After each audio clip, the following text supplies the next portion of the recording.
Hello, and thank you for joining us today on the Gentle Art of Crushing It show, where we focus on learning and sharing with our listeners all there is to know about how to create success in our lives. This show stands on the shoulders of giants. Our mission is to empower and inspire our listeners to create the life of their dreams whilst having a blast in the process. Let's celebrate life together.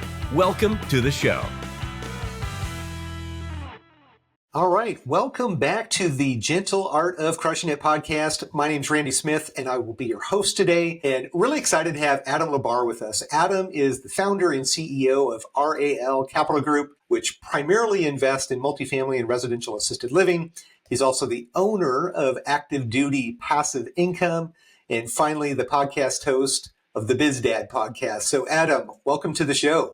Thank you so very much for having me, Randy. Really excited to be here. Awesome. Well, let's jump right in. I like to ask all guests when we first get started about your perspective on today's market and how you think that is impacting opportunities for the passive investor. Yeah, so I think that as we're recording this, almost a month after the election, I think that things may change here or there depending on how stuff happens on January 20th, right? But I'd say right now, this very moment, what I've been seeing is a lot of, really for like the past year, has been a lot of deals that have been difficult to find that the numbers work out over probably the last year, maybe 2 years, to the point where it's difficult to get any cash-on-cash return that makes sense for the investor or the operator. You know, you have to really dig hard. It takes a lot of work to go find these deals. Like you're working a lot for free because you don't make any money as the person finding the deal until the deal closes. So I'd say for the passive investor, what it means is that when you find a good deal, that it's probably time to jump in it, right? If you're really looking for a deal that and you find one that cash flows and you have an operator that you trust, it's time to jump into it. But you know, it's a difficult market to kind of float through right now, just because you know people saw a lot of excitement in being able to sell at a high price, which I was one of those people that sold at a high price because somebody offered it to me, and I said, sure, I'll sell some of these things. Like I think you're crazy. You know, in the hindsight, I may have sold it a slight bit early, but it worked out really well. But now that means that those people who didn't sell then are really mad that they didn't, and the rates went up and the prices are just kind of stagnant. So it's tough right now to find the right deals. So if you find them, jump on them as quick as you can, because it's time to get into those as soon as you can find them. Are you interested in real estate investing but don't know where to get started or think you don't have the time or money? Are you stuck in your W-2 because the golden handcuffs make it hard to walk away? If this sounds like you, check out impactequity.net and schedule some time to talk with the founder, Randy Smith. Randy went from massive income to leaving his W-2 through passive income, and he can help you do the same. www.impactequity.net. Yeah, no, I would agree with you 100%. Like I came into this space just a handful of years ago, and the last couple of years have been rough. So finding specific strategies that drive additional NOI, I think that's the key in today's market. But I think, you know, in the coming years, it's going to be hopefully get back to probably not the glory days, but certainly back to a market where you could go out there, pencil a bunch of deals and find a handful that actually makes sense. Well, good. Well, thank you for that perspective. I always like to get that on the front end. One, just to kind of test, like, are you a glass is half full or a glass is half empty type of guy? But just to get your gut feel on where you're at today. And I think we're in alignment. So let's jump back. Adam, can you walk the audience through a little bit about your background? I gave a very, very high level overview of who you are, snapshot today, but I know there's a lot more story there. So yeah, tell us a little bit more about Adam. Boy, is this a 3-hour podcast? Is that what we have this booked for? I got a long, Try to keep it under 3. Yeah. Okay. Yeah. All right.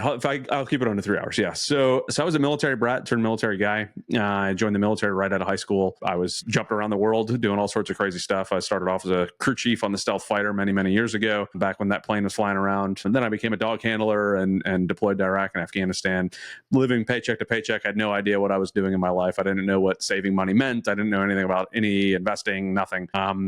Ended up getting out of the military. I got married while I was in college. My wife is also Air Force.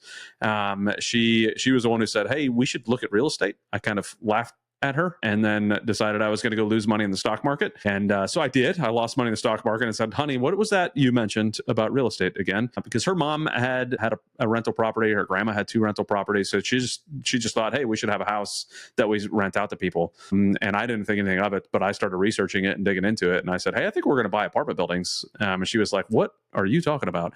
And I said, "Yeah, I think that's what we're going to do." So my very first investment property was a 62 unit apartment. I bought it with a group of guys. Yeah, it was a very terrible deal. But I'm really glad I did it, you know? Sure. It was one of those that I tell people that you either realize that you could do anything in real estate if you waited through that, or you run so far away from it that you never want to touch real estate again. And thankfully, I had already gotten to my second deal before that one really started going south. So it worked out well for me that I just stayed in real estate. But I was actually living in Japan at the time that we bought it. So I was in a mastermind group, Wheelbarrow Profits with Jake and Gino. I don't know if you know who those guys are, but I do. Yeah. I was in their group this was years ago at this point, but I think 2016, 17, somewhere around there.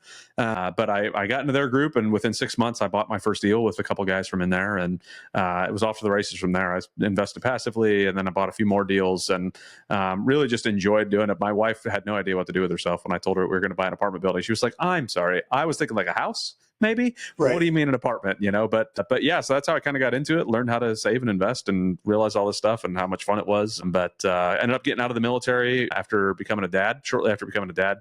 I spent about 18 years in, but I wanted to be around my kids more than I wanted anything else. So now I homeschool my kids. My kids are home all the time. They travel on almost every trip with me. They are world travelers. They've been to like 8 countries. They love hanging around doing all sorts of stuff. But yeah, that's a quick snippet about me. I love it. So 18 years, first of all, thank you so much for your service. That's amazing. My pleasure. Appreciate it. And I've heard the conversation so many times where guys, they get deployed, they go to different bases, or they buy a different house each time that they get moved to a new location. And that's how they kind of fall into space. And you just decided to bypass all of that and jump in and do a 62. You very, very, very rarely hear people jumping in and buying a 62 unit at first. So for the listener who's thinking, maybe I should jump into full multifamily as an active investor. Can you talk about that deal a little bit and what it looked like, and maybe some of the challenges, maybe some of the wins? Like, what did that look like? So I'll say that like my brain works on, I'm a very analytical guy, very like if the numbers make sense, you do it. If they don't, you don't, right? I always say if it doesn't make dollars, it doesn't make sense. Like just don't jump into it. So for this particular deal, well, how I got to apartment buildings was I just kind of started analyzing deals and where I want in my future. I said, okay, what do I want for my wife and I and our kids? Where do I want us to be financially? Where do I want the numbers to be? Okay, well, how many houses is that going to take at $100 to $300 per door that I, cash flow on it? And I was like, boy, it's going to take forever to get there. And I had the benefit of not having ever invested in anything. So I didn't have anything in my brain that said, hey, you're supposed to start single family, which I would say you're not supposed to. Like there is no, one path to do it. Obviously I didn't go that path, right? So I just said, hey, I think economies of scale, apartments make sense to me. Like numbers wise, this makes a whole lot of sense. I'm going to jump into it. So that first deal, yeah, I met with some folks. They reached out to me after being, interacting in the community for a little while. They said, hey, I'd love to, see if you want to jump in on this deal. I did a quick underwriting of it. I thought, yeah, this looks like it could actually work out pretty well. It was a major rehab. So it was like a C-class property in a B-class area with D-class tenants. So it's like, okay. This has potential, right? Because, and it was, like if we can rehab this to be a B- property in this B-class area and put B-class tenants in there, we're going to be in a pretty good spot compared to where we're buying it at. Yeah, well, part of the business plan was not all of the D-class tenants literally kind of getting together and saying, hey, how about we just don't pay any money? Because what are they going to do? Kick us all out? Right. Well, we did, right? We ended up having to. So the sheriff's department came over. They were knocking on all the doors. Couches getting thrown out the door into the dumpsters. Everybody just stopped paying and everybody got evicted. It was an absolute mess. Contractors walking out on us. All of the money that we were supposed to be using for rehab went into paying all the bills. So we weren't able to actually rehab it. And we had to go from, bridge loan to bridge loan. I mean, it was a disaster. Sure. And of course, at the time, you're like independently wealthy and you're just a gazillionaire. Loaded, so you can cash flow this thing, right? I can absolutely, cash flow it myself without any issues. Yeah.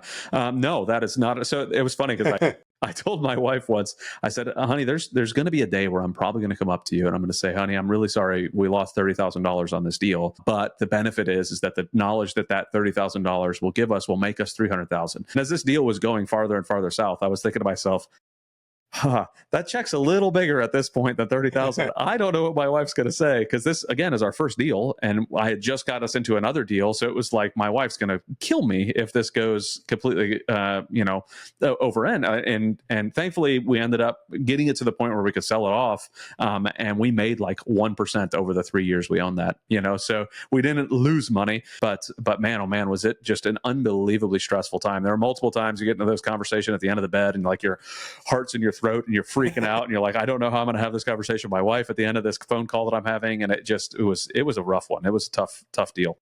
Yeah, gosh, I can only imagine. I did single family, so I went that route, and we had that situation where we walked into a property where we were thinking about doing $10,000 or $15,000 of rehab, and the contractor had accidentally gutted the thing down to the 2x4s. Oh, nice. And we just looked at each other like, goodness, like what are we going to do now? That's an accident. That's a really bad accident.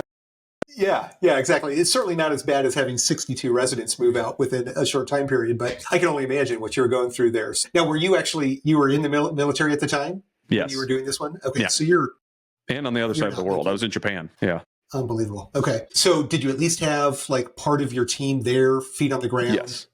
And that's one thing I'll always say is I won't buy a deal unless I have good, solid boots on the ground. Sometimes that's a trusted third-party property manager, but they've got to be really trusted. Like one of my partners has used them before. We know, like, and trust them type of thing, but I've got to have boots on the ground. So two of the guys wore boots on the ground there. Yeah. Love it. Yeah. So now when you go back to that thought that you shared with your wife and you said this $30,000 mistake might make us $300,000 in the future. In hindsight, would you say that experience has brought probably more value than the $300,000? Yeah. I mean, it's similar when I talk to people about they're going to get their MBA because they want to start a business. And I'm like, you can go get your MBA if you want, but I can almost guarantee you that a majority of the people that are teaching that MBA have never actually ran a business. So your best bet if you want to learn how to run a business is to go and run a business, because there's no education like actually doing it. So going through all of that and watching what happened with the contractors and watching what happened with partners and watching how it all went down. And it was like, okay, I learned a lot more about when to bring the right partner in, how to vet a partner better, when to talk to, like, how to work with contractors on a more intimate level. One of my partners is a good friend of mine. I asked him, I said, hey, when things started going not so great, I said, hey, let me review the contract. I looked at this kind of like, hey, this is my first investment deal. I'm bringing some capital in. I know how to underwrite. I know how to do all that stuff. But, I'll let some folks run their thing because I don't really know. And then I was like, man, things are just not going well. Let me just review this contract. And the guy was like, hey, it's more of a handshake than a contract. And I was like, it's a couple $100,000. What do you mean a handshake? And I was so confused. I was like, that doesn't make any sense to me at all. So, I'd say just having some of those things that I'm talking about right now were enough that future deals, I was like, hey, let me ask these questions. Let me be confident in where I'm going. Let me be confident even in myself to say, hey, like you have the knowledge, skills, and abilities, even if it was through military stuff, to jump in and take control in some of these areas and do well and invest properly. And then it also helped me when it came to some passive investing that I've done. So in being able to underwrite and ask questions of the operator and say, hey, what are your ideas here? What are your thoughts there? Yeah.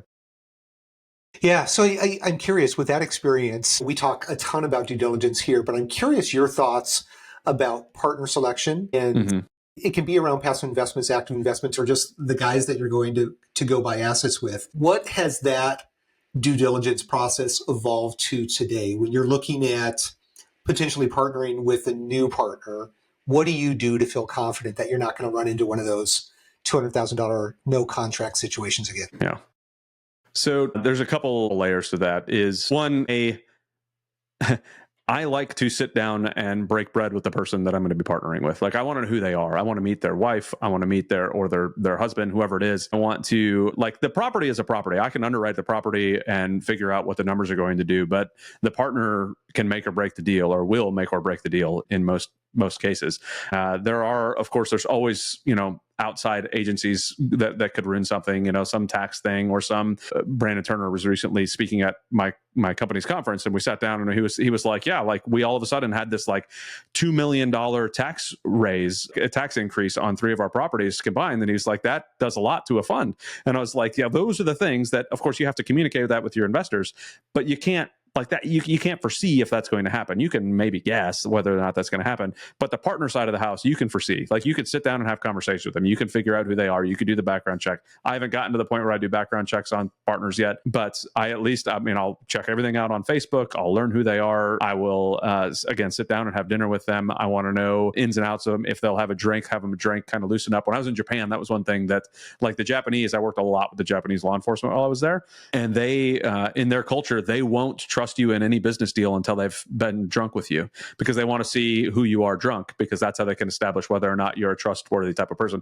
I don't get to the point where I need them to be drunk, but I want to know that they're loose enough to be able to see who they actually are. How do they treat the people around them? So it's much more about the jockey than it is about the deal at this point, because the deal, I can pencil that out and see if it works or not. But that the person running it can really kill the deal in a heartbeat. Well, very good lessons. And I love the fact that you say sitting down and actually breaking bread with somebody as well. I think, I think anybody can show up for a podcast or for a presentation or an investor deck or something like that. But like watching people like in their true setting, how they truly perform, how they, you hear people say, like, how do they treat the waiter? How do they treat the person at the front door? How do they treat those type of people? Because that's how they're going to treat you and your colleagues and your employees and your residents when you get into business with them. So love that you're sharing that. I think that it was evident in this election that we just saw, right? Where, when you have somebody get on a 3-hour long podcast, you can kind of see who they are, right? In real life, you can kind of see how somebody is. Like anybody could fake it. I could completely be faking everything I'm talking about right now on a 30-40 minute podcast. And I could have some script that I use all the time on a 40-minute podcast and be fine. And everybody will think I'm okay. But if you sit down with somebody for 3 hours, you're going to kind of have a better idea who they are and have actual conversations with them. You're going to kind of have a much better idea of who the heck they are. And one thing I forgot to mention on the due diligence of the person is what the alignment long term. Right? You and I may sit down and have an amazing dinner together. We love what we're doing. Like, man, I think we could make great partners. And then all of a sudden you're like, yeah, like I love doing these things. I want a 2-year hold. I want it to be gone. But if my vision is a 10-year hold and then refinance at 7 years and then keep on holding after that, like, we're no longer in alignment. Like our future desires for the property are no longer in alignment, right? Or if you want to say, hey, every single back to school, I want to have a back to school drive inside the neighborhood. We have backpack giveaways and all this stuff, and I'm over here being a penny pitcher and say no. Like if we spend that $6,000 at a 6 cap, I mean, now we're losing a bunch of value in the. Like you and I may be on a different alignment as well. Doesn't mean either one of us are bad people. Like sometimes you experience with partners, but it means that you need to know what the future looks like for you guys as partners as well. Yeah. So, yes, I agree with you 100%. And I think people change and they evolve as well throughout these business partnerships. So it's hard to know what's going to happen there. But I'm really trying to dig in myself personally because I'm a fairly new entrepreneur as well. I'll call it 2.5 years, maybe 3 years. I interviewed entrepreneurs for 15 years in my W-2, but actually being an entrepreneur is very, very different than reading a book about it or observing it or watching it. And I'm trying to figure out like this fast track process to like truly vetting people. Like I could interview people as a sales manager and see how they're going to perform there. But beyond that, like how can I, and this is, I guess I am interviewing you to find this stuff out because you've clearly shown that you can do this, but like, how do you do that? Like breaking bread is one thing, meeting multiple times, 3-hour conversation. Like, how do you go deeper? Like, how do you really get to know the person that you're potentially signing multi-million-dollar contracts with? Yeah, it is difficult. And there's I've recently had partner issues, right? So it's one of those things that even after you've had, it's like having bad contractor issues. There's always bad contractors out there, right? And there's always going to be bad partners. You can only do what you can do, but the signs need to, like the second you start seeing signs, don't push them away. Too often we're like, oh, well, I could have just misunderstood this. Like, no, ask the question, right? Be okay with uncomfortable, difficult conversations. Like ask the question, why, like, hey, you said this thing and I didn't quite understand it. I took it as this. What did it actually mean? And that way they can kind of start to explain what that means to them because they may be saying one word and you hear it differently. Like they like long-term to them may mean something different than long-term to you. So like, let's break it down. And when you're talking about much deeper and more difficult things, like, hey, you said this thing about tenants. And I'm curious what that meant.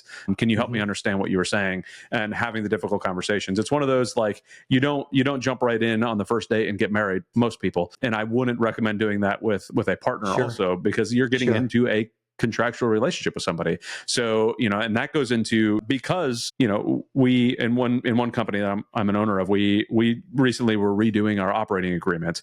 And previously the operating agreement was very much in favor of the individuals, right?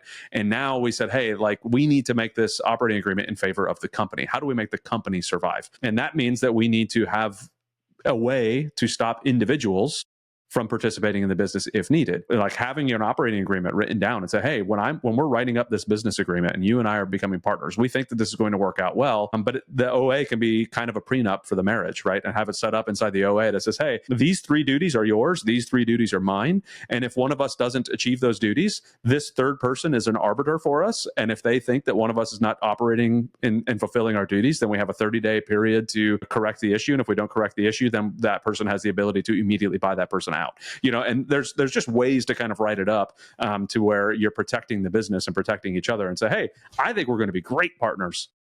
But life happens. Like you said, you never know when something's going to change. Like I may have a 4th kid and all of a sudden I go, hey, this 4th kid, like I didn't foresee having a 4th kid that has autism and is deaf. And like, I'm struggling with these things and I don't have the time and ability. That's a very innocent reason why I won't be able to be a partner with you. But we have to have something written out that allows us to be able to separate this, mutually to be able to make it happen.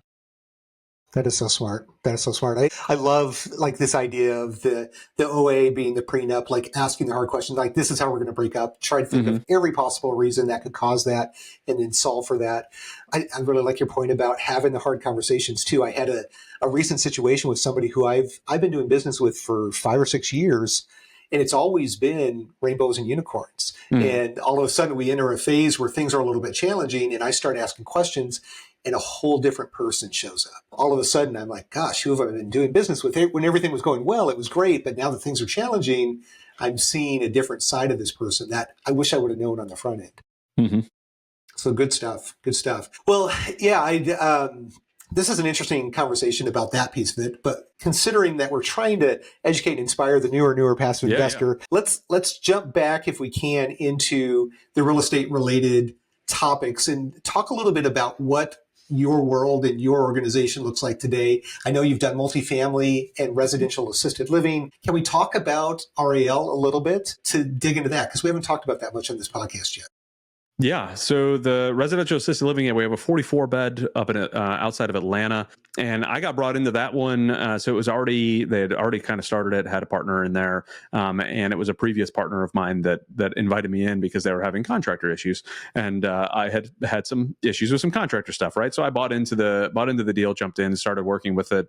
And it's one of those that there is real estate involved, but even when you're talking to like the SBA, because you can get an SBA loan on these, right? So they value the business and they value the real estate. So when you have to look at both values and say, okay, what is my combined value? What can I get a loan for? What can I not get a loan for? How do they evaluate the business versus the real estate? What can I do with these? Because it is a business, not just the real estate, where apartment buildings, yes, still a business, but it is purely around the real estate, where the business on residential assisted living is purely about the customer and where they're at. And your client is not even the person that's living in there. It's usually their kids who your client is. So now it's like, okay, well, how do I find these clients and how do I get relationships with these hospitals who are going to be referring these folks over to me? And like, it's so much different about how you're marketing and what you're marketing and how you're evaluating the business and all the expenses that go into it. Because we focus on memory care. So there's a lot of like, okay, well, I need to have certain amount of nurses or a certain, and when you get to a certain level, okay, we have to have a doctor on staff now. It's not just a nurse. Like we have to have a doctor on staff and like, okay, well, it's multi-level. So now I need enough nurses to cover or enough staff to cover the first floor and the second floor. How do I make sure that I'm covering all of it? It's a whole different world than just, having an apartment building. Yeah. Yeah, it's interesting. I've heard, I shared this with you before, but I've heard multifamily guys jumping into assisted living and they think it's as easy as hiring an operator and they're going to take care of everything. And what I've heard from these guys is that it's much, much harder. There's a very difficult, challenging business that is underlying with residential assisted living. And it is not for the faint at heart. It's a difficult business. And people talk about this silver tsunami that's coming in, this huge opportunity for RALs. But if it was as easy as everybody thought it was, everybody and their brother would be doing it. So have you run into challenges with that maybe you weren't expecting, that caught you off guard or surprised you as you jumped into this business? Well, this was a major rehab in the process. So there were some things in there that we weren't expecting. Some commercial law that was like some buried in something that we didn't know about, that the second you removed this stove, you had to now get new clearance on this commercial hood that needed to be installed that also needs some sprinkler. And it was like, yeah, golly, I had no idea that we were getting into some of this stuff, right? Like it just, and our GC was also not aware of some of this stuff because he did mostly, non-commercial type stuff. So there was some of that, but I'd say that, when you have a tenant, you can usually say, hey, like if you have an apartment building, you can say, hey, you have this 12-month contract. If you want to break your contract, then you owe me X amount of money per whatever the state laws are. Well, usually when somebody breaks a contract in this, it's because they passed away, right? So now, like, it's not like I'm going after, like, I'm getting your deposit back or anything. Like, no, like the guy died. Like, there's nothing, nothing we could do. And so now you're like, okay, well now I can't project that somebody's going to pass away. Like, it's just something that's part of the business. So we have to always have this rolling estimation of people, passing away. And it's like, okay, how do I calculate that on the numbers without sounding cold? Like, well, I'm just assuming that 1.5 of my people are going to pass away every 2 months, and it's like, that's what I have to do. Yeah. So they may have a quote unquote contract, but it's null and void at the time that they pass away. So, that's something that you don't really know what those numbers are going to be until you start filling it up. And then you're kind of like, okay, well, on average, you can see that some of the, we're going to say maybe every other month somebody's going to transition. But, I don't know. All of a sudden we'll see what the tenants are. And then also what are the laws on being able to raise rent? Like in some, even if you may go to, like, say, Tennessee, which is usually pretty landlord friendly, and you can raise the rents to whatever they are. Well, even Georgia is decently landlord friendly, but you can only raise the rent on these bed rentals by X number. Interesting. Per 90 days. And then you have to give them a notice and all these early notices. But because it's not a contract for 1 year, I can give them a notice early and be like, okay, well, in 90 days, this is what your new rent is going to be. Mm-hmm. So there are just things that you didn't think about. Like, again, I don't typically think about when my tenant is going to pass away in an apartment building, but I have to think about that in a residential assisted living. And also, again, like, I've got to have cooks on staff, right? So are they meeting the levels that they need for cooks? Do I need 2 cooks or do I need 1 cook? Like, I think I need 2 cooks, but then, like, what are they actually capable of? And then what happens then when the commercial kitchen gets shut down? It's all the problems that the operator, the owner and operator always have to figure out, that thankfully the passive investor doesn't have to. You just have to know that the person that's running it can, right? So those are the things that I rely on. Like, I have an operator that does it, but me as the owner and the business manager side of the house, is one of the owners and business manager side, I need to know that I'm looking at the numbers properly. So again, like, do you have the right person operating it? As the passive investor, you just have to look at it and say, hey, is this person the right person to operate this? Do they have the experience? Do they understand these things? Can I ask these questions? Do they know how to answer them, type of thing? Yeah. And so my assumption is that the assisted living facilities provide better returns to investor because it sounds like a much riskier investment. Is that would you agree, or do you see that actually happening in the space? So I'd say yes, that it does provide probably better returns, right? I wouldn't say it's riskier. I would say it's more involved. So, because there is a lot more involved into it. Now, I think having a D-class apartment is probably more risky than having an assisted living facility, because, like, the deaths that happen at the D-class apartment building are probably because somebody got shot, or there's 3 of them that OD'd in an apartment, and that creates a whole different mess of trying to get people in. But in an assisted living, people are expecting somebody to transition in, they obviously don't want their family member to die, but, like, they know that that's why they need the help. It's because this person is close to that. So people are just expecting that to be a part of the business. So it's just more involved. I wouldn't say that it's more risky, but that's why, you're able to charge, $4,500, $5,500 per bed per month, is because there's a lot more involved. I've got, 14 staff and all this stuff going on inside this facility, that it's just a lot, that, because you're running a full business at that point. Yeah. So with all of the learning and education that you've been through since you've owned this unit, are you planning on doing more of these, or are you still lean more towards multifamily?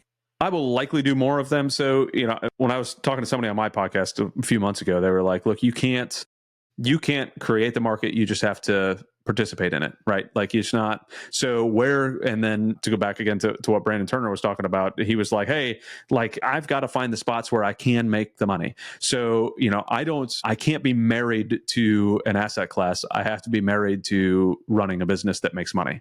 Because if I'm married to an asset class, that asset class is hurting. Like, I had a short-term rental for a while. I sold it at it was me and a couple of GoBundance guys. We caught lightning in a bottle, I think, on that deal. And we sold it at the perfect time, ended up making, and then the next year, the person who bought it from us lost $60,000, right? So not such a great time anymore for short-term rentals after we sold it. So, okay, well, then I need to look at a different asset class. So if I can't find in an apartment building what I'm looking for my returns, is it more difficult to go and learn a new asset class? Yeah, learning assisted living is been a heck of a headache. But if that's where the returns are, then I'll gladly do that again. So it's more just being flexible and how can I participate in the market to be able to get the returns I need. Well, let's if we can, let's talk a little bit about your podcast, the active duty passive income as well. So you're involved in a lot of different projects, a lot of different organizations. Can you tell the audience a little bit more about both of those?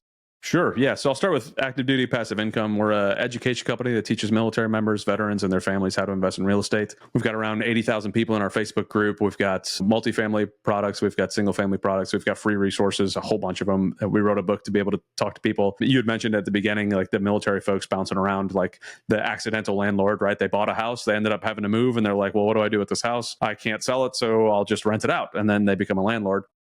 So we talk about how to do that on purpose, right, in our book, to kind of go through and say, okay, well, how do I set myself up for retirement? Like, man, I want to do 20 years. What am I supposed to do? Well, I can have 10 houses at the end of those 20 years.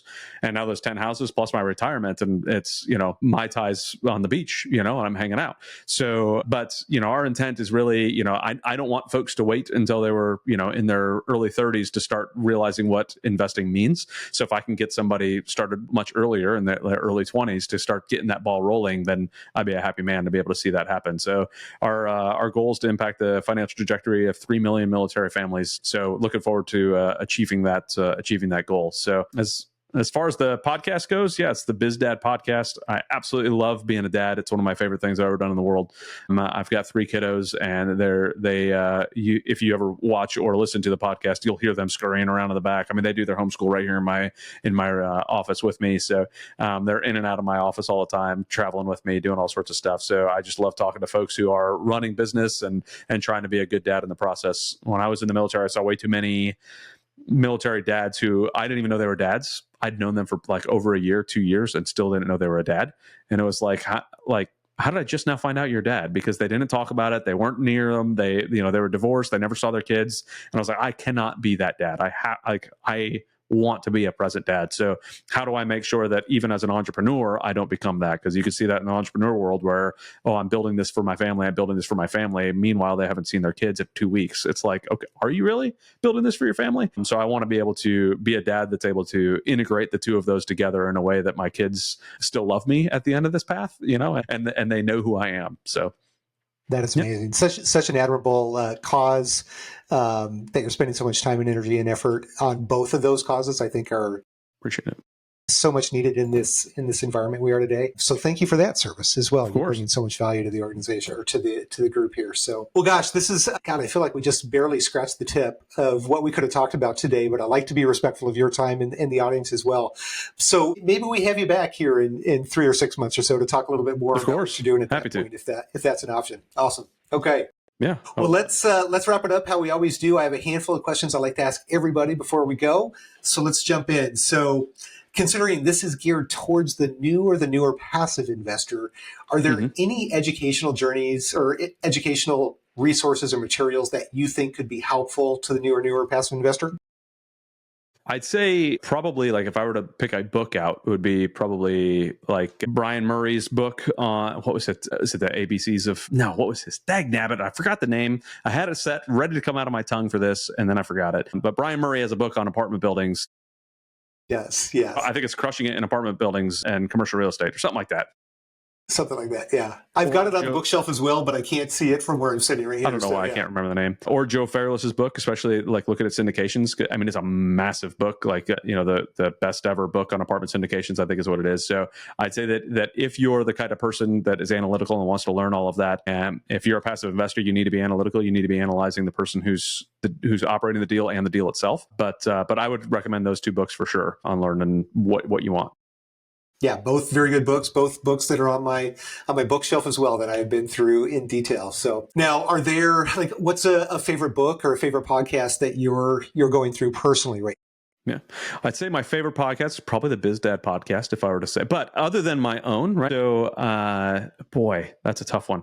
So the PBD podcast is probably one of my top ones. Patrick Bet-David's podcast. I absolutely love listening to his podcast. The perspective he has as both an Iranian immigrant and then military turn, U.S. military member turn. I think he's probably worth $500 million, if not more than that, at this point with some of the businesses he's created. I love his perspective on life and outlook and where he's at, and he's a passionate father as well, so that lines up with where I'm at. So that's one thing I love. One book that I always try to recommend to people is Secrets of the Millionaire Mind. Yeah. It taught me a lot about how I view money and why I view money the way I do. Is that T. Harv? T. Harv Yep, Eker? T.R. Vecker. Yep. Yeah. So I love that book as well. I highly recommend folks do that just as a way to kind of set a new blueprint for how you view money and investing. Love it. Yeah, because it talks about the money thermostat. I believe they said, right? Right. So Yep. if you're that $100,000 guy, you'll go to 110, but you'll come back to 100,000 until you raise the thermostat. Yeah, love it. Very good. And I've not listened to Patrick Bet-David for years, and I need to. I've heard his name referenced more than once in the last week or so. So thank you for that reminder. That's a good one to go back to. All right. So we talked a little bit about due diligence here today, but can you share anything more or anything really important that people should be considering when they're looking at due diligence of passive investing opportunities? Boy, this is a double-edged sword, right? Track record. Like what's the person's track record? It's one of those things that's difficult, right? Because everybody's got to start somewhere, right? I had my first syndication deal. So if somebody looked at my track record, they would have seen a 62 unit that went horribly wrong and another property that went decently well. And then I syndicated a deal. So, the track record is important, but not just in real estate. What is their track record in other stuff? Like if they don't have a track record in real estate, okay, talk to me about other things. Tell me about when things went wrong. Ask situational based questions on how they handled certain things before, how they would handle certain things in the future. And if they don't have good answers, or if you're not comfortable with the answers, then just don't invest. That's fine. Like, No, I love it. And I love the fact that you say track record doesn't start in this asset class or in this function. yeah, Track record starts literally in high school or even earlier than that, technically, depending on how far back you want to go. But being a guy with a military background, your track record was very specific and you acquired very specific skills during your time in the military that were certainly transferable into what you're doing today. I could not agree more. But I will also say, I love to see guys that do cookie cutter over and over and over again for 20 years because they've probably run into every issue you could ever possibly run into. There's not going to be a lot of surprises. So yeah, good answer. All right. And then since you and I are both GoBundance guys, I got to ask the bucket list item. So is there a recent bucket list item you've checked off your list or one you hope to in the near future? So my wife retires from the Air Force next year. So when she retires, our intention is to, depending on some things I've got cooking in the background at the moment, our intention is to go sell this house, go buy a camper, and go travel the country for, 4 or 5 months, drag the kids around and go see every state that we can, travel up to Alaska, go check things out. So that's a very large bucket list thing that we're putting together right now. Me and ChatGPT are building out our track and how we're going to go through it. So that's the biggest one on the horizon at the moment. An experience for you and the kids and your wife to be able to go do that as well. What better way to learn about geography and history and all of those types of things? That's amazing. Sure. Fantastic. All right. And then a final question we ask everybody is if you had $100,000 that you had to invest today and you couldn't put it in your own deal. Boy, I've been thinking about this since the email came out telling me that you were going to ask me this question. And it's a tough one because there's, I want to look at this from a newer investor aspect. And if I were a new investor coming in now, I would probably put in 4 deals, $25,000 into 4 different deals, in 4 different passive deals. 2 of them that I really knew the person like really well. And that I was like, hey, if anything is going to go well, I may only, quote unquote, double my money on this one. Maybe I'll 1.5 it over 3 to 5 years, but there's good, solid investments. I'll learn a lot from them. One of them may be a much more riskier play where it's like, hey, boy, I've got a chance of Forexing this over the next 3 years to 4 years. But I mean, we'll see how it goes, but it's still somewhere I can learn. And then another one, I probably do something along the lines of putting it into like my self-directed IRA to passively invest in deals on that as a passive tax haven investment. I love it. I love it. So you and I speak the same. Diversification. So one thing too, to kind of add to that, and not to answer the question there, but when I first came to GoBundance, I was very much an equity multiple and a growth investor. Mm-hmm. And as a high income W-2 guy at the time, I thought that it wasn't important to be a cash flow investor. And then I got laid off. And all of a sudden, you become a cash flow investor overnight. The mantra I hear in GoBundance time and time again, and from seasoned investors, is cash flow first to cover your expenses, and then equity multiple and growth at that point. So I like that you say spread it around, though. Well, very good. Well, Adam, thank you so much. This has been a really fun conversation. Thank you so much for all the work that you're doing with active duty passive income and with the podcast, and of course, your 18 years of service. But thank you so much for being on the show. This has been a lot of fun. Absolutely, my pleasure. Thank you so much for having me, Randy. Hopefully, I didn't ramble on too awfully long. I tend to talk a lot, so happy to come back on. Like you said, I can keep on rambling for sure. Fantastic. Well, awesome. And to the audience, as always, we suggest that you continue that education journey. But more important than that, make the decision to take some action, invest in your first passive investment deal. Both Adam and I are convinced that once you do, you will only wish that you had started that much sooner. So thank you again for joining us again today. Join us again next Thursday for another great episode. And be sure to like and subscribe on whatever channel you listen to. And thanks so much for being here today. I hate to interrupt right at the end of your thing, but you said something that made me think of it. I spent 4 years in analysis paralysis of just sitting there looking at deals, trying to figure out, I need to know this, I need to get this more education, I need to do this, but there is no substitution for execution. Just go out, execute. You can't learn it by just reading it in the book. You have to go do it. So sorry, you said something and it made me want to say something. So I thank you for letting me interrupt you, Randy. We'll drop the mic and we'll leave it there. Thanks so much, Adam. Well, there you have it, ladies and gentlemen. Another episode of The Gentle Art of Crushing It. It was an amazing episode. We know we sure learned a lot, and we hope you did as well. We want to take a second and thank you so much for viewing or listening to this episode. And please just know that we only ask for one favor, and that is to make this life magnificent. Thank you, and have a wonderful day.